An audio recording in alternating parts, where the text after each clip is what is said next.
சுவையான கரண்டி ஆம்லெட் எப்படி செய்யலாம் நம்ம பார்க்கலாம். நம்ம கரண்டி ஆம்லெட் பண்றதுக்கு முட்டைய அப்ப நம்ம உடைச்சு எடுத்துக்கிறோம். இதுல பொடிய நறுக்கின கொஞ்சமா சின்ன வெங்காயத்தை சேர்த்துக்கோங்க. காரத்துக்கு பச்சை மிளகாய், கொஞ்சமா கருவேப்பிலை, கொஞ்சமா சின்ன சீரகம், அது கூட தேவையான அளவு உப்பு. இது எல்லாத்தையும் நம்ம நல்லா கலக்கிக்க போறோம். தேங்காய் எண்ணெயில நீங்க ஆம்லெட் போட்டா ரொம்ப டேஸ்டா இருக்கும். நான் தேங்காய் எண்ணெய் எடுத்துக்கிறேன்.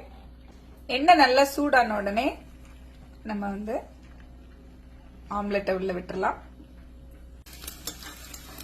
இத அப்படியே மாத்தி போடலாம்.